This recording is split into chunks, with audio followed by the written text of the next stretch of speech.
예, 오늘 본문 요한복음 3장 31절부터 36절, 요한복음 이렇게 해서 3장이 끝이 나는데요. 이 본문 가지고 함께 나누기를 원합니다. 예. 오늘 본문과 공통적인 의미를 갖고 있는 부분은요, 우리 서론에서 이만 했었는데요. 요한복음 1장 6절부터 13절, 그 다음에 3장 처음에 있었던 니고데모와의 대화, 이 부분이 의미상으로는 공통적인 부분을 갖고 있습니다. 오늘 본문을 먼저 한번 같이 읽어보겠습니다. 화면을 준비했는데 여기에 준비가 안 됐네요. 31절부터 36절 함께 읽으시겠습니다. 위로부터 오시는 이는 만물 위에 계시고 땅에서 난 이는 땅에 속하여 땅에 속한 것을 말하느니라. 하늘로부터 오시는 이는 만물 위에 계시나니 그가 친히 보고 들은 것을 증언하되 그의 증언을 받는 자가 없도다. 그의 증언을 받는 자는 하나님이 참되시다는 것을 인쳤느니라. 하나님이 보내신 이는 하나님의 말씀을 하나니 이는 하나님이 성령을 한없 분량 없이 주심이니라. 아버지께서 아들을 사랑하사 만물을 다 그의 손에 주셨으니 아들을 믿는 자에게는 영생이 있고 아들에게 순종하지 아니하는 자는 영생을 보지 못하고 도리어 하나님의 진노가 그 위에 머물러 있느니라. 아멘. 오늘 본문을 읽으면요, 이런 질문들이 생길 것 같아요. 위로부터 오시는 이는 누구인가? 땅에서 난 이는 누구인가? 땅에 속한 것을 말한다는 것은 무슨 의미인가? 하늘로부터 오신 이가 친히 보고 들은 바는 무엇인가? 그것을 증언한다는 것은 또 어떤 의미를 갖는가? 그의 증언을 받는 자가 없다는 것은 무슨 뜻인가? 또 왜 받지 못한다는 것인가? 그의 증언을 받는 자와 하나님의 참되심을 잊힌다는 것은 무슨 관련이 있는가? 하나님의 말씀을 하는 것과 성령의 충만은 무슨 연관이 있는가? 만물을 다 그에게 주셨다는 것이 아버지의 사랑을 어떻게 표현하는가? 아들에 대한 믿음과 순종은 어떤 관계인가? 왜 요한은 이 둘을 교차하여 사용하였는가? 영생과 하나님의 진노를 어떻게 해석하여야 하는가? 마지막으로 오늘 본문이 우리에게 주는 메시지는 이 정도 관찰 질문을 뽑을 수 있을 것 같습니다. 한 절씩 보겠습니다. 요한복음 3장 31절입니다. 함께 읽으시겠습니다. 위로부터 오시는 이는 만물 위에 계시고 땅에서 난 이는 땅에 속하여 땅에 속한 것을 말하느니라. 하늘로부터 오시는 이는 만물 위에 계시나니. 위로부터 오시는 이는 누구지요? 누구를 말하나요? 위로부터 오시는 이는 지금 예수 그리스도, 이분이 위로부터 오시는 이, 또 하늘로부터 오시는 이는 이거랑 똑같은 걸 반복해서 이야기하고 있는 거죠. 그렇습니다. 땅에서 나니, 땅에 속한 이는 그러면 누군가요? 이게 보편적으로는요, 모든 인류가 되겠죠. 그런데 오늘 문맥상으로는요, 침례 요한 이야기합니다. 왜냐하면 침례 요한의 이야기가 계속해서 있었기 때문이죠. 모든 인류라 하면요, 앞에 있는 니고데모와 관련돼 있고요. 침례 요한이라고 한다면은 앞에 있는 그는 흥하여야 하겠고, 그는 흥하여야 하겠고, 이 단락 바로 뒤에 있기 때문에 그렇습니다. 이렇게 이거 중에 어떤 거 한 개라고 선택할 필요는 없을 것 같아요. 오늘 31절을 보시면요. 무엇이 강조되고 있나요? 반복적으로 사용되고 있는 구절이 뭡니까? 반복적으로 사용되고 있는 게 위로부터 오시는 이와 하늘로부터 오시는 이. 만물 위에 계시고 만물 위에 계시나니. 똑같은 내용이 두 번 반복됐습니다. 죠 반복이라는 것은 강조하는 것이다라는 거죠. 강조. 위로부터 오시는 이는 만물 위에 계시다. 그건 하늘 위에 계시는 분이 하늘로부터 오시는 분이고 만물 위에 계신 분이다. 강조할 때 사용하고 있는 그런 문화 기법이죠. 이것을 이렇게 강조하는 이유는요, 그리스도 예수의 존재론적 위치와 초월적 위치에 대해서 설명하려고 하는 겁니다. 예수는, 예수는 육신을 입고 오셨어요. 그죠? 근데 그분은 그리스도세요. 근데 그분이 출신이 어디시냐면 위라고 되어 있고요.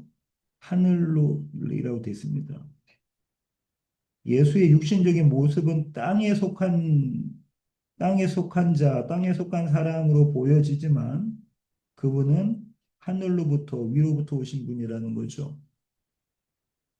이 얘기는 그분은 하나님이시다라는 얘기죠. 하나님이시다. 하나님이시면 초월적인 능력을 갖고 계시는 분이십니다. 그죠?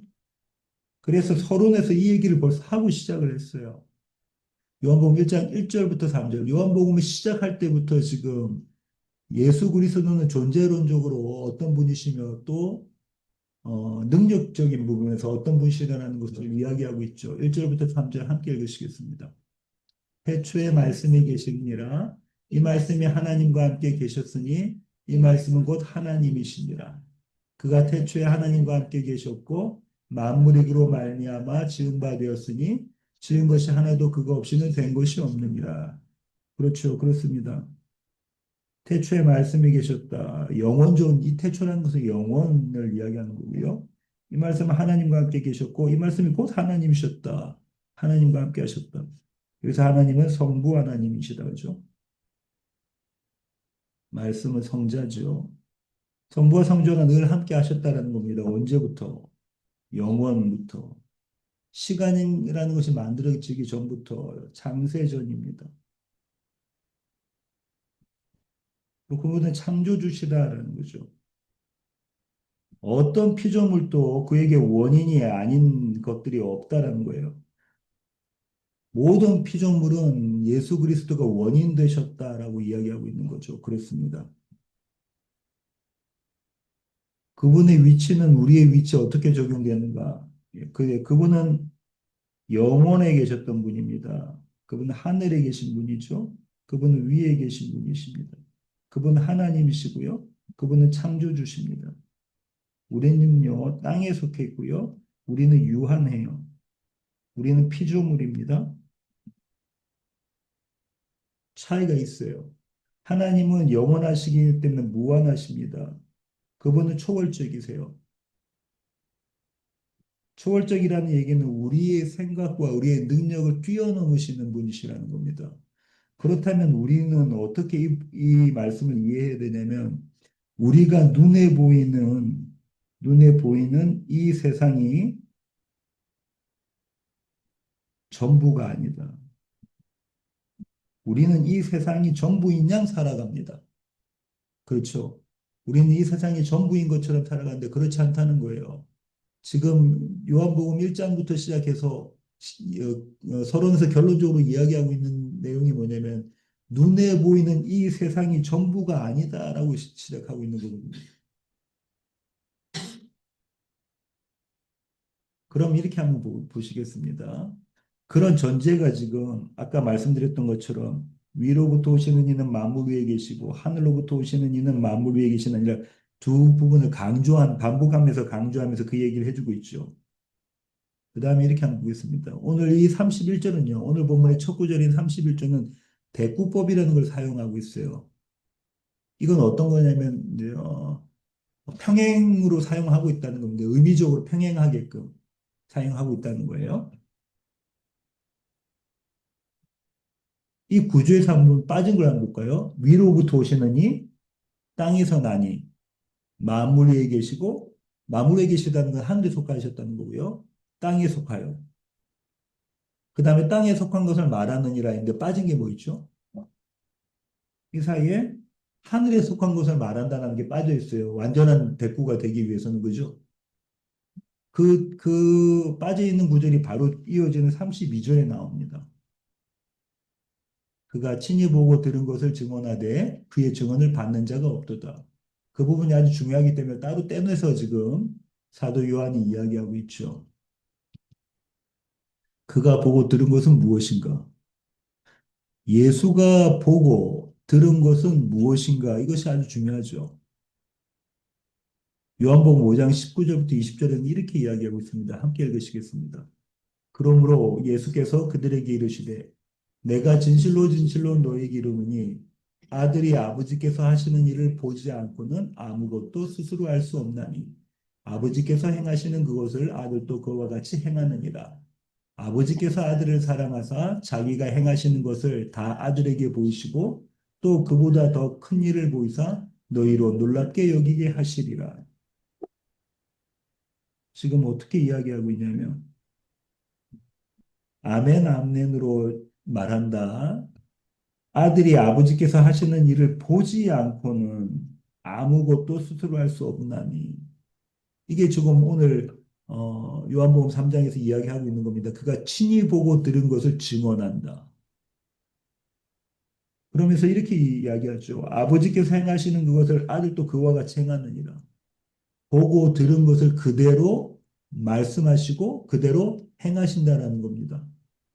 그렇다면 예수님의 행하심은 예수님의 말씀하심은 성부의 뜻에 반대되는 것, 성부의 뜻을 벗어난 것이 하나도 없어요. 그죠? 거슬리는 것이 하나도 없습니다. 20절 보시면요. 아버지께서 아들을 사랑하사 자기가 행하시는 것을 다 아들에게 보이시고 사랑하시기 때문에 자기가 행하시는 것이 어떤 것이라는 걸 아들에게 다 가르쳐 주시는 겁니다. 그럼 무엇이 없다는 거죠? 비밀이 없다는 거예요. 비밀이 없음. 감추어진 것이 없음. 아들이 우리에게 숙제가 남는 게 뭐냐면요. 아들에게 보이신 아버지께서 행하시는 일은 무엇인가? 아버지는 아들에게 모든 것을 들려주셨고 모든 것을 보여주셨어요. 아들은 아버지께 보고 들은 것을 그대로 전하고 그대로 행하십니다. 그럼 아들에게 보이신 아버지께서 행하신 일은 무엇인가라는 숙제가 남게 되죠. 요한복음 3장 32절 우리가 지금 계속 이 구절 하고 있는데요. 뒷부분부터 먼저 그 숙제는 조금 이따 살펴보고요. 이 뒷부분부터 먼저 보겠습니다. 그의 증언을 받는 자가 없도다. 그는 증언하셨는데 그의 증언을 받는 자가 없대요. 왜죠? 우리 이미 앞서서 살펴보았습니다. 그렇죠? 그의 증언을 받는 자가 없다. 왜요? 인간의 전적인 타락이다. 첫사람 아담과 하와가요. 범죄했죠. 이 범죄는 어떤 거냐면 내가 하나님 돼야 되겠다라는 거잖아요. 나의 하나님 되기잖아요. 이 범죄함으로 인간은 전적으로 타락했습니다. 제가 지난번에도 말씀드렸는데 인간의 전적인 타락을 우리가 그냥 이렇게 일상적으로 누구를 미워하거나 또뭐 다른 죄를 짓거나 여러 우리가 기타 알고 있는 도덕적, 윤리적 이 죄를 짓는 죄의 수준, 이 죄는 지난번에 말씀드린 것처럼 결과적인 거라고 했잖아요. 정말로 죄라는 것은 무엇이라고 말씀드렸죠? 죄는요. 하나님을 모르는 겁니다. 히브리어로는 이게 하마르티아인데요. 하마르티. 이거는 관역이 이렇게 있으면요. 관역을 벗어난 겁니다. 그렇습니다. 관역을 벗어난 것이에요. 관역이 뭐냐면 하나님의 뜻이에요. 하나님의 선. 궁극적으로 말하면 이 관역이 하나님이에요. 하나님. 하나님께로부터 떨어져 있는 것, 하나님으로부터 벗어난 것, 그 위치가 제대로 되어 있지 않은 것, 그것이 죄입니다.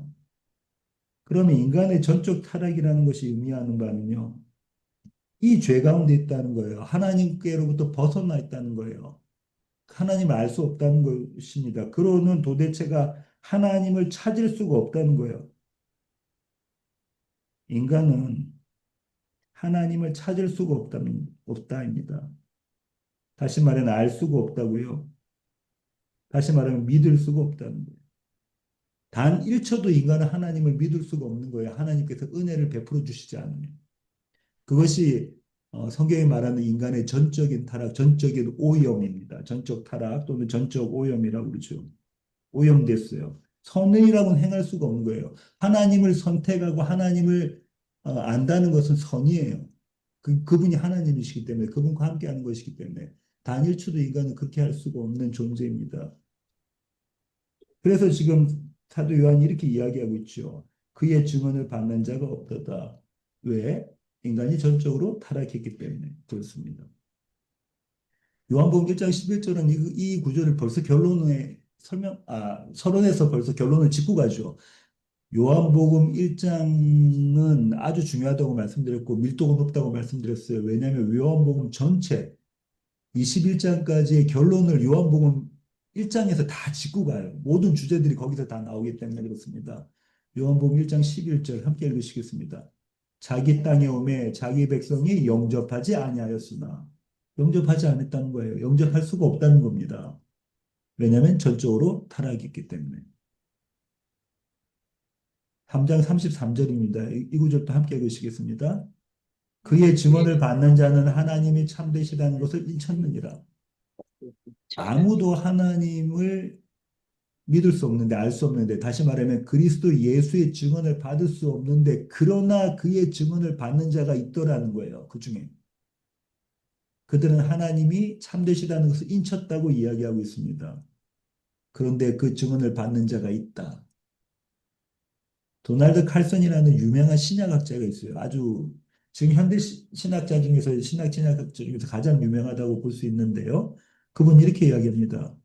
우리는 그분을 알 수 없다. 알 수 없는 그분을 어떻게 믿을 수 있을까? 믿지 못한다는 거예요. 선택할 수 없다는 거예요. 그분을 알 수 없다는 겁니다. 그런데 그 증언을 받는 자가 있다. 여기가 은혜인 겁니다. 그 증언을 받는 자는 이게 하나님의 전적인 은혜예요. 다시 말하면 불가항력적인 은혜입니다.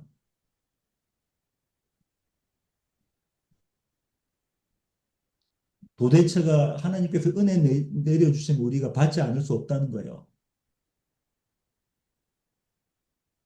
하나님이 우리에게 성령을 내려주시면, 그래서 성령이 우리와 함께 하시면 그분을 믿지 않을 수가 없다는 겁니다. 그 은혜를 우리가 저항할 수 없다는 거예요. 저항할 수 없는 은혜라고도 하죠.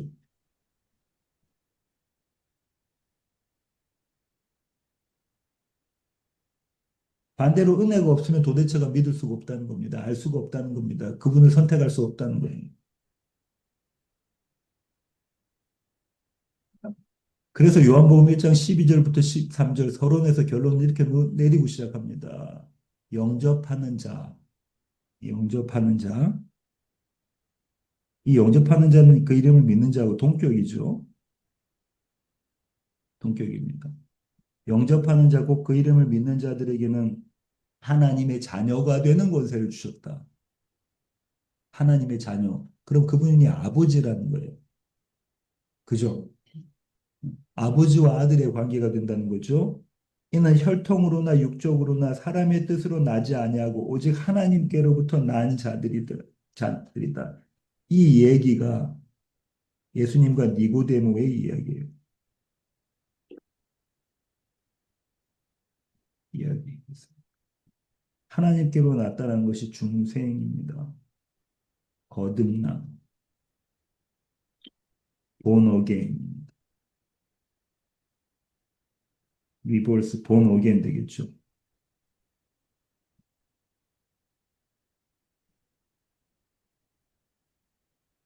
하나님께로부터 난 자들만이 영접할 수 있고 그 이름을 믿을 수 있다는 거예요.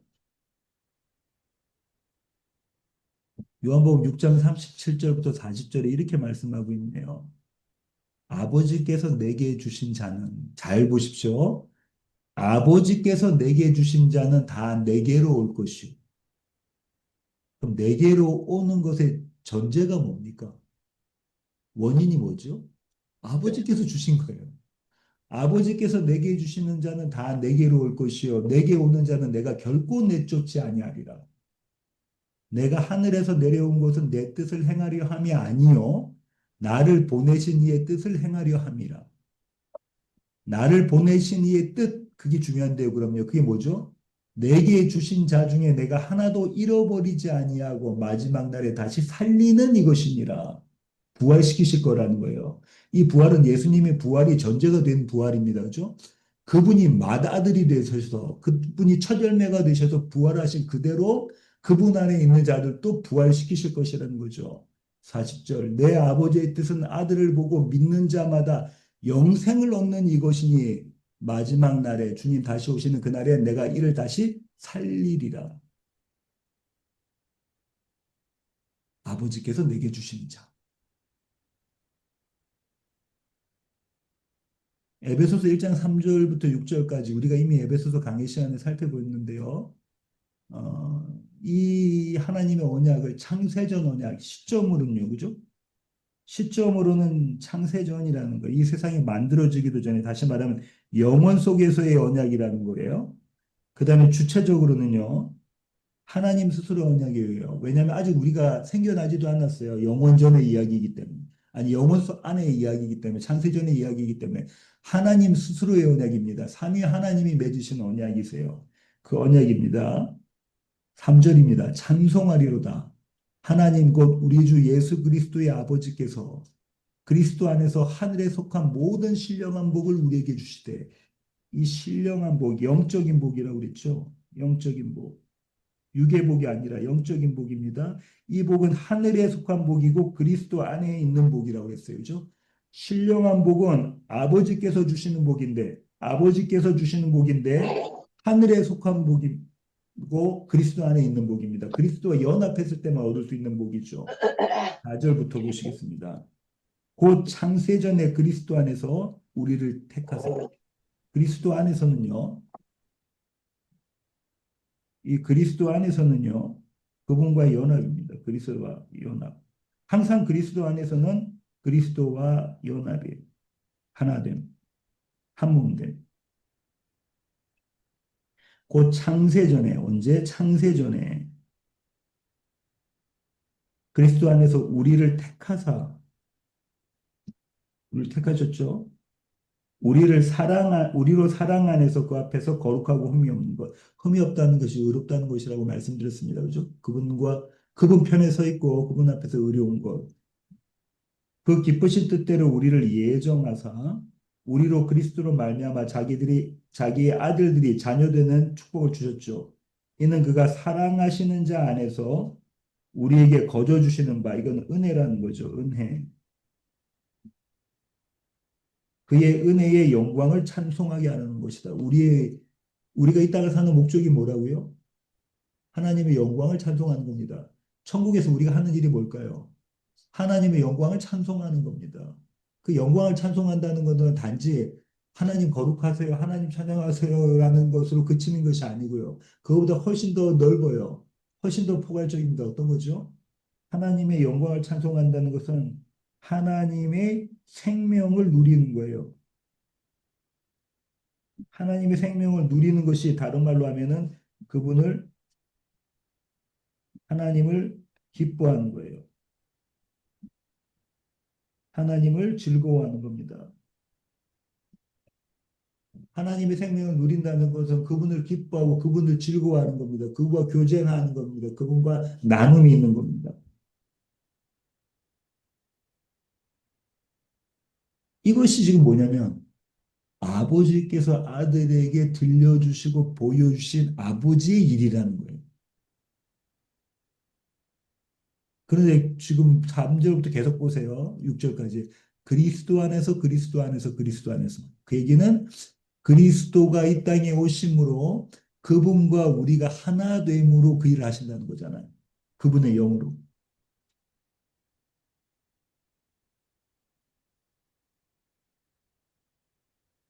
자, 이제 여기서 이 구절을 보겠습니다. 하나님이 참되시다는 것을 인쳤느니라. 인치다는 것은요, 인정하다는 겁니다. 그죠? 인정하다, 공인하다, certified 하는 거죠. 그런 겁니다. 하나님이 참되시다는 것을 인쳤다. 누가 했다는 거죠? 내가 인쳤다. 우리가 그렇게 했다는 거예요. 그러니까 내가 그렇게 했다는 거잖아요. 하나님 참되셔라고 인쳤다는 거예요. 그렇게 인정을 했다는 겁니다. 그럼 우리 이렇게 한번 생각해 볼게요. 우가, 내가 하나님이 참되시다 이것을 인정하지 않으면 하나님이 참되시지 않습니까? 아니에요. 우리가 인정하나 인정하지 않느나 그분은 참되세요. 그렇죠. 그분이 하나님이시라면, 그분이 창조주시라면, 그분이 영혼 가운데 계시는 분이시라면 그분은 참되세요. 그죠? 우리가 인정하지 하나 안 하나. 그런데 지금 사도 요한은 말하고 있냐면 하나님이 참되시다는 것을 우리가 인정했다고 이야기하고 있죠. 그 의미가 도대체 뭘까? 사도 요한은 왜 이 얘기를 하고 있는 것일까? 에베소서 1장 8절부터 14절입니다. 제가 읽어볼게요. 이는 그가 모든 지혜와 총명을 우리에게 넘치게 하사 누가 넘치게 하셨다죠? 그가. 그렇다면은 우리가 만약에 지혜와 총명이 넘치지 않으면 모른다는 거예요. 알 수 없다는 거죠. 그분이 주신 은혜가 아니면 모른다는 겁니다. 9절. 그 뜻의 비밀을 우리에게 알리신 것이요. 우리가 알려주셨어야 알 수 있어요. 비밀은 갖고 있는 자가 알려줘야만 알 수 있는 겁니다. 그렇죠? 그의 기뻐하심을 따라 그리스도 안에서 때가 찬 경륜을 위하여 예정하신 것이니 계획된 거라는 거죠. 하늘에 있는 것이나 땅에 있는 것이 다 그리스도 안에서 통일되게 하려 하심이라. 모든 일을 그의 뜻의 결정대로 일하시는 모든 일은 그분의 뜻 가운데 있다는 거예요. 그런가요? 모든 일은 그분의 뜻 가운데 있습니다. 우리의 뜻 가운데 있는 게 아니에요. 모든 일은 그분의 뜻 가운데 있는데 그 뜻의 결정대로 일하시는 이의 계획에 따라 이걸 하나님의 경륜이라고 그러죠. 계획을 따라 우리가 예정을 입어 그 안에서 기업이 되었으니 이는 우리가 그리스도 안에서 전부터 바르던 그의 영광의 찬송이 되게 하려 하심이라. 이 얘기는 무슨 말이냐면 성부 하나님은 뜻을 갖고 계셨고요. 그 뜻은 창세전에 우리를 선택하시고 하나님의 계획대로 예정대로 그리스도 예수와 연합시키심으로 우리를 그분 앞에서 거룩하고 흠이 없게 만들어내셔서 우리로 하여금 그분의 영광을 노래하게 만드는 찬송하게 만드는 것이죠. 계속하겠습니다. 13절. 그 안에서 그리스도 안에서 너희도 진리의 말씀 곧 너희의 구원의 복음을 듣고 그 안에서 또한 믿어 약속의 성령으로 인치심을 받았으니 잘 보십시오. 우리가 진리의 말씀을 듣고 구원의 복음을 듣는데 뭐라고 했냐면 그 안에서 진리의 말씀을 구원의 복음을 우리가 듣고 있는데 뭐라고 이야기하냐면 그 전제를 그 안에서라고 전제를 놓고 시작을 하고 있어요. 그죠?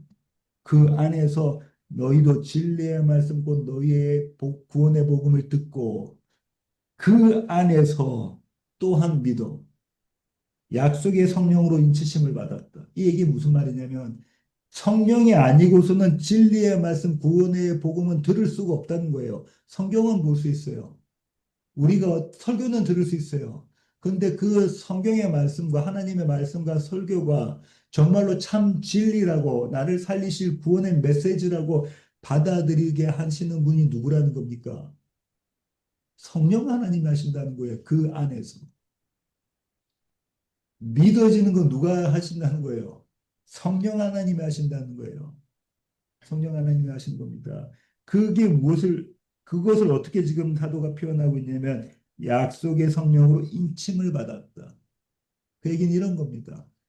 네가 우리가 예수 그리스도가 믿어지고 지금 우리가 읽고 있고 듣고 있는 이 성경이 하나님의 말씀으로 믿어지며 내가 참 죄인 중에 괴수라는 것이 인정되어지고 예수 그리스도가 없으면 나는 살 수가 없습니다라는 것이 내 마음속에서 믿어지고 고백되어질 때 그 일은 누가 하시는 거라는 거예요. 성령이 하시는 것이니 그 분이 네 마음에 계시니 너는 이미 인쳤다는 거예요.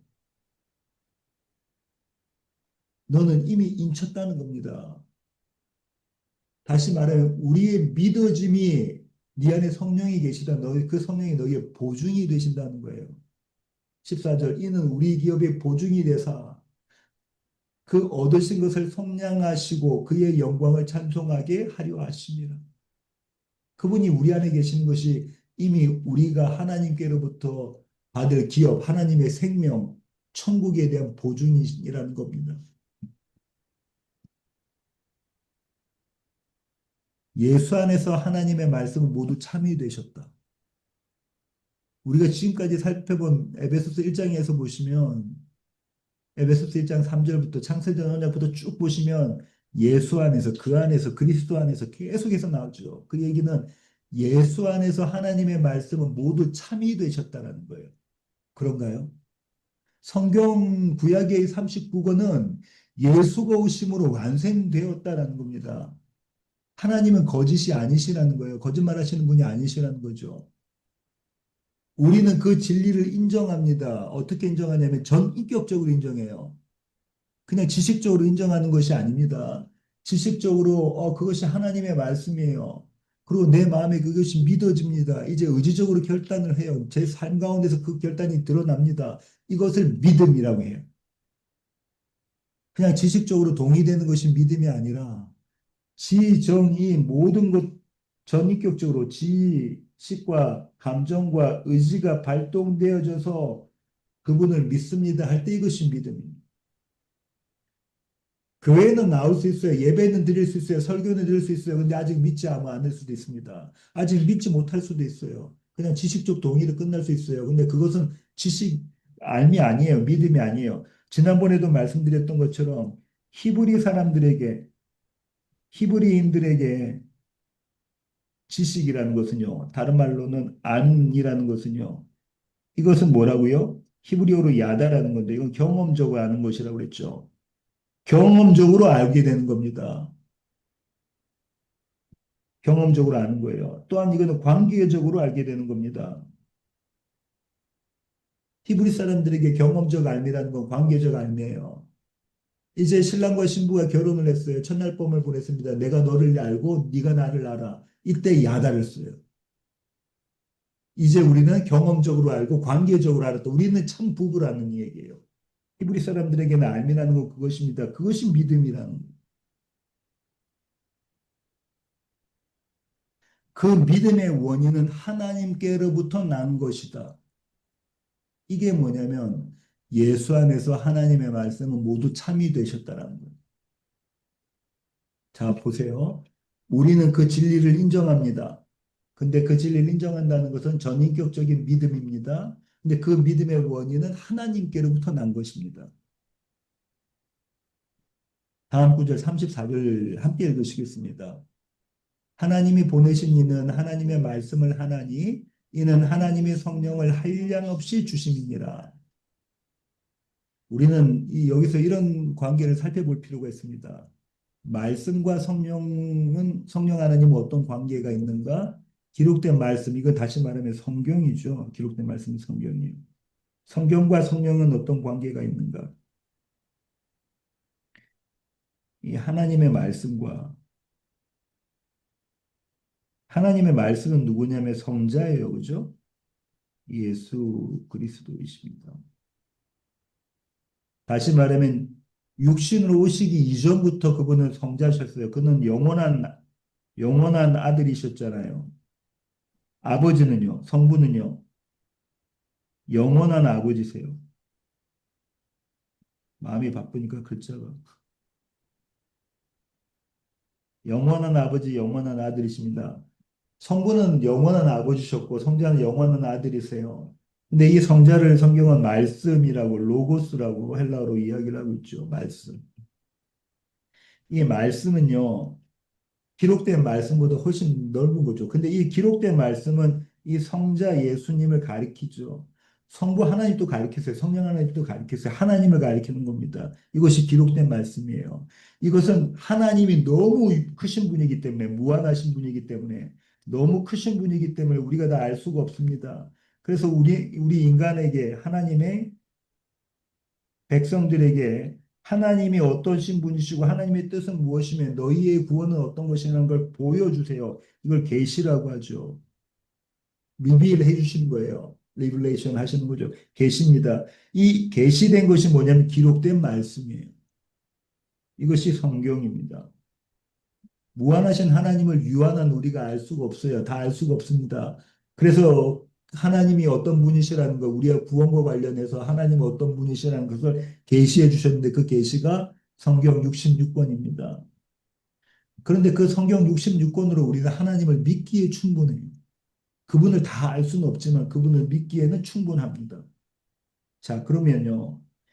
두 번째, 이 기록된 말씀과 성령과는 어떤 관계가 있냐면, 어떤 관계가 있죠? 성령이 말씀을 기록하신 겁니다. 그죠? 그런가요? 디모데후서 3장 16절부터 17절 함께 읽으시겠습니다. 모든 성경은 하나님의 감동으로 된 것으로 교훈과 책망과 바르게 함과 의로 교육하기에 유익하니 이는 하나님의 사람으로 온전하게 하며 모든 선한 일을 행할 능력을 갖추게 하려 함이라. 모든 성경은 성경의 1점도 하나님의 감동으로 되지 않은 것은 없다라는 겁니다. 그죠? 자, 여기서 또 중요한 의미가 있는 것이 나와요. 모든 성경은 하나님의 감동으로 된 것이잖아요. 성경은 누가 기록했죠? 기록자는 누굽니까? 인간이에요. 그죠? 인간입니다. 그죠? 근데 이 성경의 기록자는 인간이에요. 언어로는 세 가지 언어라고 그랬어요. 그죠? 히브리어, 헬라어, 헬라어의 약간의 아람어. 예수님 당시 사용했던, 유대인들이 사용했던 언어입니다. 유대인의 언어에.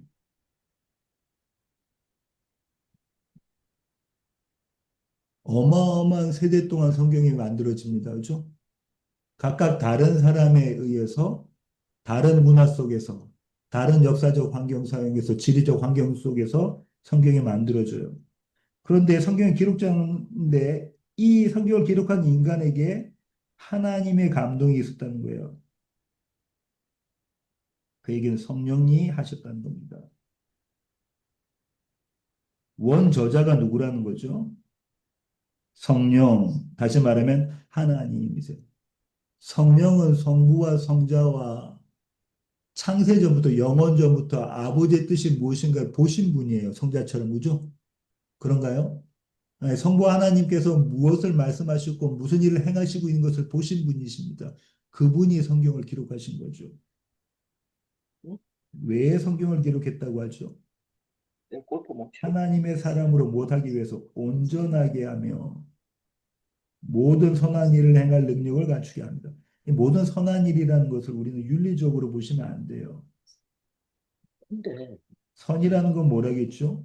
했는데 하나님께서 뭘 보시기에 이해가 돼? 좋았더라. 선은 하나님께서 보시기에 좋은 거예요. 그러면 아까 이야기한 것처럼 하나님의 계획, 하나님의 뜻, 하나님의 작전, 이것이 이루어지면, 다시 말하면 성취되면, 그거는 선이라고 하는 거예요. 선인 상태가 되는 겁니다. 하나님 그분은 선이신가요? 하나님은 최고의 선이십니다. 그분 외에는 선하신 분이 없어요. 근데 그분이 뜻하고 계시고 그분이 계획하시고 그분이 작정하신 건 선합니까? 그 선한 것이 이루어지는 것이 하나님 보시기에 좋았더라. 그 히브리어는 토부라고 합니다. 토부. 그게 성이에요. 그러면 이는 하나님의 사람으로 온전하게 한다는 것은 그래서 선한 일을 하는 능력을 갖춘다는 것은 하나님의 뜻대로 사는 삶이에요.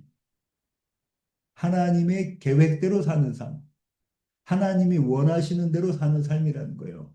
그 하나님의 뜻대로 사는 삶, 하나님의 원하신 대로 사는 삶은 언제만 가능하냐면 그리스도 예수 안에서만, 그리스도를 믿는 믿음으로만 가능한 삶입니다.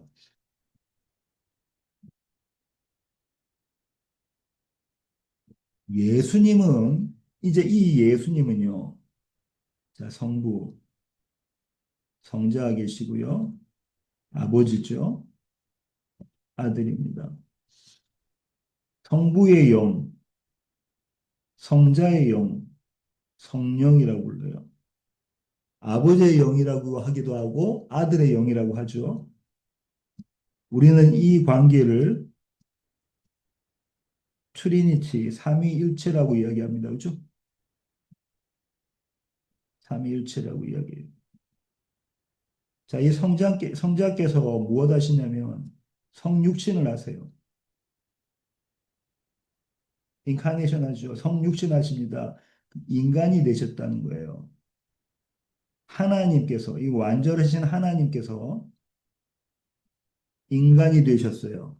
그래서 우리는 어떻게 이야기하냐면 예수 그리스도는 완전하신 하나님이시며 완전한 인간이라고 해요. 근데 그 완전한 하나님이신 분이 완전한 하나님에 대한 능력을 제한을 하세요.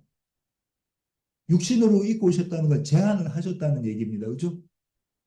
피곤하시면 주무셔야 되나요? 하나님은 주무십니까?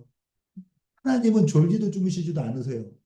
근데 육신을 입고 오셨다는 것은 하나님의 하나님 되심을 제한하셨다는 거예요. 그분이 하나님이 아니시라는 게 아닙니다. 그분이 하나님의 하나님 되심을 제한하신 거예요. 그게 낮아지심이에요. 안 드시면 시장하십니까? 시장해서요. 그 하나님이 이젠 그 하나님이 이 성령과 어떤 관계가 있느냐면 이 제안하셨기 때문에 그분이 성령과의 관계가 이렇게 일어납니다. 사도행전 10장 38절. 하나님이 나사렛 예수에게 이 하나님은 성부 하나님이죠. 나사렛 예수에게 성자 하나님이에요. 성령과 능력이 같은 이야기입니다. 성령을 기름 붓듯 하셨다. 쏟아 부으셨다는 거예요. 이걸 다른 말로 뭐라고 우리 이야기하죠? 성령 충만이라고 이야기합니다. 예, 맞습니다. 성령 충만. 성부께서 성자에게 성령을 충만하게 쏟아부으셨다는 거예요. 그러니까 성자께서 두루 다니시며 선한 일을 행하시고 아까 선한 일을 살펴봤습니다. 마귀에게 눌린 모든 사람을 고치셨다. 이 마귀에게 눌린 모든 사람을 고치셨다는 역사적인 예수가 그렇게 하셨죠.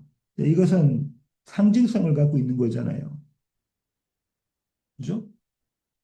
무엇을 이야기하려고 하냐면 마귀에게 눌린 이 얘기는 뭐죠? 사망 가운데 있는 자입니다. 마귀에게 눌렸다는 것은 사망 가운데 있다는 얘기입니까? 그렇습니다. 사망 가운데 있어요. 죄의 사슬에 묶여 있어요. 근데 그들을 어떻게 해준다는 그 죄의 사슬을 풀어주시는 겁니다. 사망을 해서 이기게 하시는 거예요. 그럼 뭐 주셨다는 거죠? 생명 주셨다는 겁니다. 그런데 이렇게 보세요. 자, 보십시오.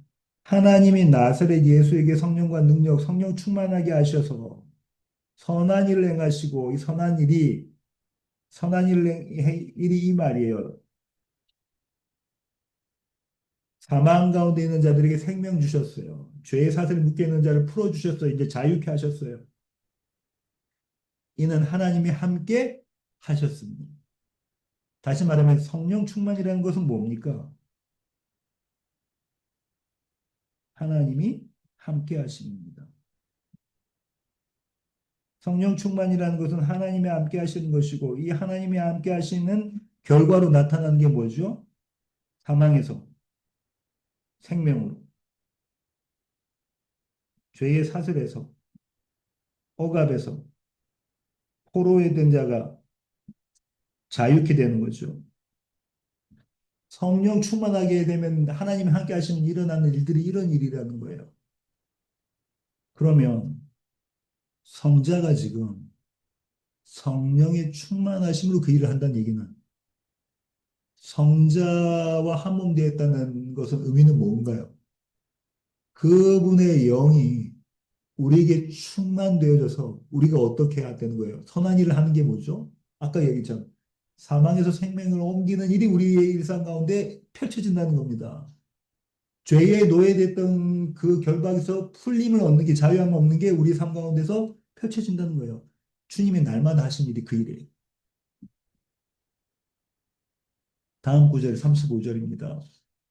아버지께서 아들을 사랑하사 만물을 다 그의 손에 주셨으니 아들에 대한 아버지의 사랑은 어떤 사랑입니까? 만물을 다 그의 손에 주셨으니 그런가요? 아들에 대한 아버지의 사랑은요. 만물을 다 아들에게 주시는 사랑입니다. 그런가요? 만물을 다 아들에게 주시는 사랑입니다. 이 얘기는 무슨 말이냐면 이 만물은 다 누구의 거죠? 아버지의 것이었어요. 아버지의 것을 다 아들에게 주셨.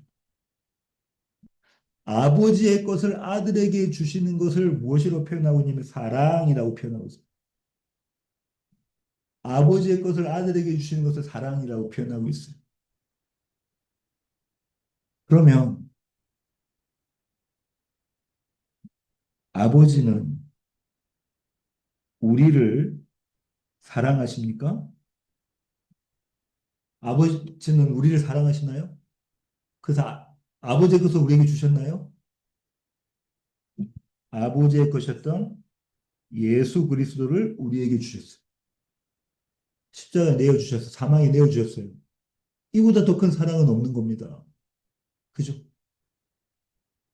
그분을 내어주신 사랑이기 때문에 그렇습니다. 이 구절을 한번 보겠습니다. 누가복음 15장 31절 32절인데요. 31절. 아버지가 이르되 너는 항상 나와 함께 있으니 내 것이 다 내 것이로되. 아버지의 것이 다 아들 것이라고 합니까? 예. 아버지의 것이 다 아들일 것이라고 해요. 아버지의 것이 다 아들의 것이 되는 것이 어떤 모습이라고 하죠? 항상 함께 있음.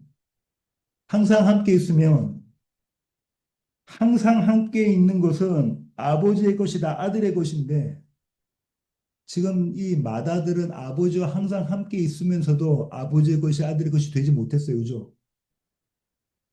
아버지 것이 아들의 것이 되지 못했어요. 그 아버지의 마음은 몰라요.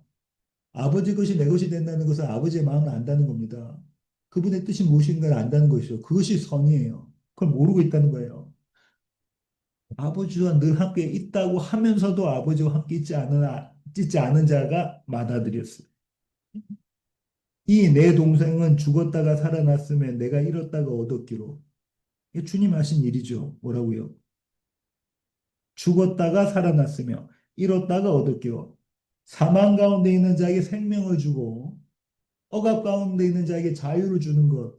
이것이 하나님이 하시는 일이에요. 그죠? 이게 아버지가 하시는 일이에요. 항상 아버지 함께 있으면 아버지 것이 다 내 것이 되는 것. 그것이 지금 이 모습이라는 거예요. 근데 맏아들은 그걸 모릅니다.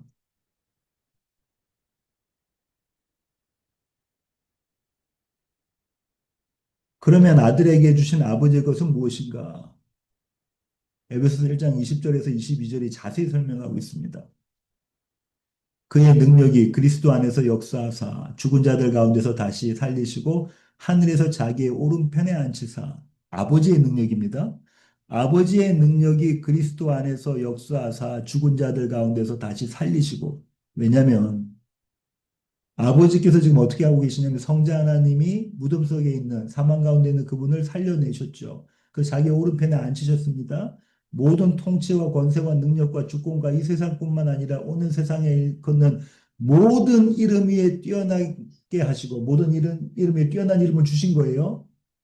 또 만물을 그의 발 아래에 복종하게 하시고 사망이 복종됐다는 것은 만물이 복종됐다는 겁니다. 그를 만물 위의 교회의 머리로 삼으셨느니라. 이것이 아버지께서 아들에게 주신 겁니다. 그런데 지금 이 예수 그리스도는 우리의 맏형이 되시는 거죠. 첫 열매가 되십니다. 우리는 그분 안에서 이 아버지의 능력을 맛을 보는 거예요. 마지막 절입니다. 함께 읽으시겠습니다. 아들을 믿는 자에게는 영생이 있고 아들에게 순종하지 아니하는 자는 영생을 보지 못하고 도리어 하나님의 진노가 그 위에 머물러 있느니라. 믿는 것과 순종은 무슨 관계가 있을까요? 믿는 것, 믿음, 순종. 왜냐면요, 여기서는 믿는 자에게는 영생이 있고 믿지 않는 자에게는 대신해서 뭐라고 썼냐면 순종하지 아니하는 자는 영생 못 본다고 했으니까 믿는 것과 순종이 지금 똑같이 대꾸가 돼 있는 거잖아요. 그렇죠? 믿는 것과 순종은 동전의 양면입니다.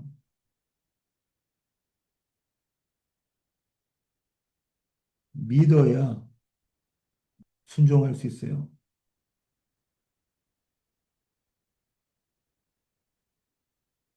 믿어야 순종할 수 있습니다. 그렇죠? 예. 우리 이런 게임들 하잖아요. 이렇게 바로 섰다가 뒤로 넘어지는 게임. 그 뒤에 사람이 잡아줘야 되잖아요. 그죠? 근데 그 잡아주는 사람이 저보다 몸무게가 좀 더 많이 나가고 힘도 좀 있어 보이고 그럴 때 뒤로 넘어질 수 있는 거예요. 그 사람을 믿을 수 있으니까. 그죠? 근데 저보다 훨씬 작고 아이가 뒤에 있어서요. 제가 뒤로 넘어져요. 그럼 그 아이가 못 잡아줄 줄 알기 때문에 넘어지지 않습니다. 믿음과 순종이라는 거는 이런 거예요. 믿어야 순종할 수 있습니다. 순종의 모습이 드러나지 않는 믿음은 없어요. 야고보가 이야기하고 로마서에서도 바울도 이야기하고 베드로가 이야기하는 게 믿음과 행함의 관계는 이런 거라는 거예요. 믿지 않으면 순종할 수가 없고요. 순종이 없는 믿음이라는 건 있을 수가 없다는 겁니다. 영생과 하나님의 진노는 지금 여기 어떻게 되냐면요. 이 영생 믿는 자 순종하지 않은 거 영생을 보지 못하니까 진노가 그 위에 머물러 때가 다 현재형으로 되어 있어요. 지금이라는 거예요. 오늘, now, today. 지금이라는 겁니다. 우리가 지금 믿고 있는 그것이 영생인 거예요. 영생은 그 믿음인 거예요. 믿음 안에 있는 거잖아요. 그리스도 예수 한 몸 된 믿음이라는 것은 그리스도 예수를 전폭적으로 의지하는 것, 그분께 내 몸을 의탁하는 것, 그분과 한 몸 됨이거든요. 그러니까 영생이라는 것은 우리가 믿는 그것이라는 겁니다. 지금 우리가 믿고 있을 때에. 이 시제가 다 현재형이에요. 오늘이라는 거예요. 오늘.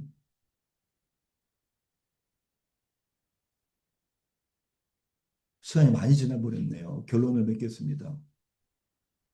하나님이 참되시다는 것을 인쳤느니라. 조금 전에 방금 읽었던 그 구절과 이 두 구절을 살펴보려고 하는데요. 시제, 텐스에 대해서 좀 보려고 합니다. 33절 이렇게 돼 있죠. 그의 증언을 받는 자는 하나님이 참되신다는 것을 인쳤느니라. 여기도 과거형이고요. 여기도 과거형이에요. 영어로는 에어리스트 텐스라고 해서 부정과거라고 하는데요. 전문적이고 용어로는요. 그의 증언을 받는 자와 하나님이 참되신 걸 인쳤다는 게 다 과거형이에요. 그 얘기는 무슨 말이냐면 내가 믿었어요. 그러면 그분은 정말로 참되셔. 내가 이 얘기는 이런 거죠. 하나님이 참되시다는 것이 내가 그분을 믿음으로 나에게서 드러났다는 얘기예요. 그죠? 하나님이 참되시다는 것은 내가 그분을 믿었을 때 나에게서 또 드러났다는 겁니다. 그 얘기는 무슨 말이냐면 하나님은 당신이 택한 자들을 끝까지 붙잡아 오셔서 믿게 만들어내셔서 당신의 자녀를 삼으신다. 예수 그리스도와 연합하게 하셔서 당신의 자녀를 삼으시고 우리로 하여금 생명 누리게 하셔서 그분의 영광을 노래하게 만들어내신다. 그것이 내가 믿었을 때에 참이 되었구나. 그것이 인정된다는 거예요. 그것이 선포된다는 거예요. 나의 믿음의 고백을 통해서 선포된다는 겁니다. 이 과거형이에요. 그럼 이 과거는요, 더 먼 대과거에 의해서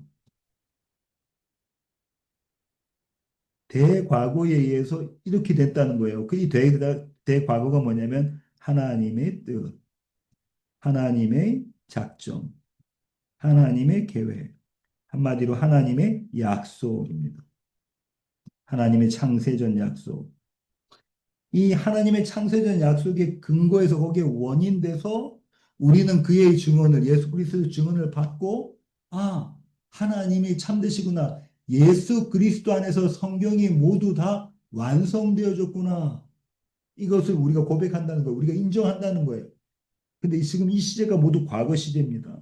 그런데 방금 읽었던 오늘 본문의 마지막 구절은 믿는 자도 현재, 영생도 현재, 믿지 않는 것도 현재, 진노가 머물러 있는 것도 현재예요. 진노가 머물러 있다는 것은 우리가 앞선 시간에 살펴본 것처럼 어떤 거죠? 사망 가운데 있다는 거예요. 사망 가운데 있는 모습이 뭡니까? 예수를 안 믿는 것. 그분이 보내신 일을 안 믿는 것, 예수를 안 믿는다는 것은 하나님을 모른다는 것이고, 하나님을 모른다는 것은 선과 반대되는 악에 있다는 것이고, 그분을 모른다는 것은 관역을 떠났기 때문에 죄, 불의 가운데 있다는 것이죠. 이게 현재형이에요. 지금 예수 그리스도를 믿지 않고 있다면 사망 가운데 있다는 얘기입니다. 사망 가운데 있다는 얘기예요. 반대로 예수 그리스도를 믿고 있다면 영생 가운데 있다고 이게 현재형이에요. 나중에 우리가 영원히 죽지 않고 살겠다 이 얘기가 아니에요. 미래형 얘기가 아니란 말입니다. 이 자리에서 예수 그리스도를 믿는 자에게는 이미 영생이 있다는 겁니다. 생명이 있다는 거예요. 시간이라는 거를 틀을 한번 싹 걷어가 보세요. 이미 우리는 영생 가운데 생명 가운데 있다는 이야기입니다. 그래서 요한일서에서 사도 요한이 이렇게 기록하고 있습니다. 10절부터 보겠습니다. 5장 10절부터 하나님의 아들을 믿는 자는 하나님의 아들을 믿는 자는 자기 안에 증거가 있대요. 성령의 증거입니다. 하나님을 믿지 않은 자는 하나님을 거짓말하는 자로 만드나니. 그렇죠. 하나님을 믿는 자는 하나님을 참음이라고 인정한다고 했잖아요. 인쳤다고 그랬잖아요. 하나님 믿지 않으면 하나님을 거짓말하는 자로 만드나니. 이는 하나님께서 그 아들에 대하여 증언하신 증거를 믿지 아니하였습니다.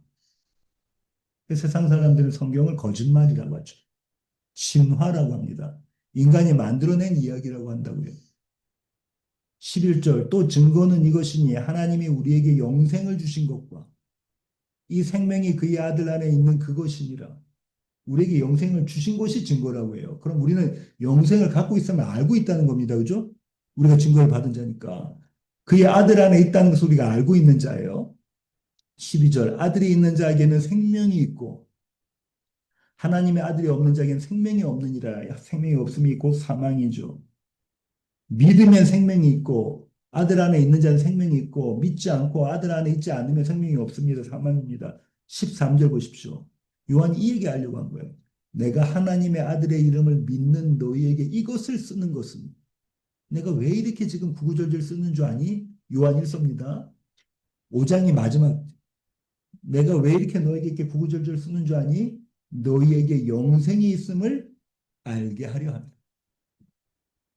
너에게 영생이 있음을 지금 내가 소유한 거예요 이미. 그리고 이 현재 내가 영생의 생명을 갖고 있는 겁니다. 그것을 알게 하려 합니다. 하나님이 참되시다는 것을 인쳤느니라. 이거 중심 구절로 오늘 시간을 이렇게 잡았는데요. 이 구절이 우리에게 던지는 질문이 뭡니까? 이 땅이 우리 삶의 끝인가라는 겁니다. 지금 눈에 보이는 이 땅이 우리의 삶의 끝인가? 이 다음에 아무것도 없는가? 왜 끝인 것처럼 오늘을 사는가? 이런 질문 우리에게 지금 던지고 있어요. 우린 다 알고 있어요. 죽음이 끝이 아니라는 것, 사망의 끝이 아니라는 거 우린 다 알고 있는데도 이 세상이 끝인 것처럼, 이 세상으로 끝나는 것처럼 우린 그렇게 산다는 거예요. 오늘이 끝이라, 우리의 삶이 끝이라 여기며 사는 삶이 사망이라는 겁니다. 반대로 생명 가운데 있는 자들은 오늘이 끝이라고 여기지 않는다는 거예요. 이 생이 끝이라고 여기지 않는 거예요. 사는 삶의 방식이 다르다는 겁니다. 생각하는 것이 달라진다는 거예요. 영생은요, 사망의 굴레에서 벗어나 자유롭게 사는 것입니다. 사망의 굴레라는 건 어떤 거냐면, 하나님을 모르는 삶이잖아요. 하나님 밖에 사는 삶이죠. 하나님을 믿지 않는 삶이에요. 하나님을 의지하지 않는 삶입니다.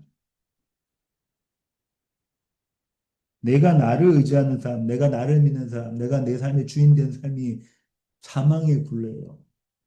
영생은 이 사망의 굴레에서 벗어나 자유롭게 사는 겁니다. 이게 자유예요. 이게 자유입니다. 우리가 뭐 이것 하는 거 이런 선택의 자유 뭐 이런 것의 자유가 아니라 성경에 말하는 자유는 하나님을 믿지 않는 삶에서 벗어나는 것, 다시 말하면 하나님을 믿는 삶이라. 그 믿는 삶이 자유롭다는 거예요. 왜냐하면 사망의 굴레에 우리가 붙잡혀 있지 않기 때문에. 오늘 좀 없으면 어때요? 그죠? 내일 좀 없으면 어때요? 우리는 그 오늘의 어려움, 오늘의 힘듦, 오늘의 고민은 오늘로 족하다는 것 이 성경 말씀을 우리는 머리로는 잘 알고 있지만 그렇게 살지 못해요. 왜죠? 믿음이 없기 때문에 그렇습니다. 하나님이 참되시다는 것을 인쳤다는 것은요. 그 하나님이 진리시다. 그 하나님을 내가 믿는다라는 고백입니다. 영생의 사망의 굴레에서 벗어나서 자유롭게 사는 것은 믿음으로만 가능하고요. 앞서 말씀드린 것처럼 순종은 믿음의 다른 이름입니다. 유지 피터슨 목사님이 이런 말씀을 하셨어요. 오늘 본문에 대해서요. 주님의 증거를 받은 사람은 하나님이 무조건 옳으시다는 것에 자신의 모든 것을 건다. 이거 우리에게 상당히 도전적인 챌린지한 그런 선포죠. 그죠? 주님의 증거를 받은 사람은 다시 말해서 예수 그리스도를 믿는 믿음 안에 있는 사람은 하나님이 무조건 옳으시다는 것에 내 삶이 나의 생각과 나의 의도와 나의 뜻대로 되지 않을지라도 하나님은 늘 선하시고 그분은 늘 의로우시다. 그분은 항상 옳으시다는 것에 자신의 모든 것을 건다. 다른 말로 하면 이런 겁니다. 재해석하면 성도의 삶은 하나님의 옳으심을 증명하는 삶이에요. 증명하는 시간입니다. 성도의 삶은 저와 여러분의 삶은 하나님은 반드시 옳으셔. 그분은 진리셔. 그분은 참이시라는 것을 증명하는 삶이라는 거예요. 교회로 모여서 왜냐하면 세상에 있으면 우리가 너무 힘드니까 세상에 있으면 우리가 너무 자주 넘어지니까 세상이 너무나 크게 보이니까 결코 우리가 대적할 상대처럼 보이지 않으니까 골리앗처럼 보이니까 교회로 모여서 하나님 말씀을 듣고 교회로 모여서 성도 간의 말씀으로 복음으로 교제하면서 하나님이 옳으시다는 것을 날마다 증거한다는 거예요. 우리의 삶으로. 입술로 고백하는 게 아니에요. 그냥 우리 삶으로 증거한다는 겁니다. 믿음으로 그분의 생명을 누림으로 우리의 삶 가운데서 하나님은 옳으시다. 하나님은 참이시다가 증명된다고 합니다.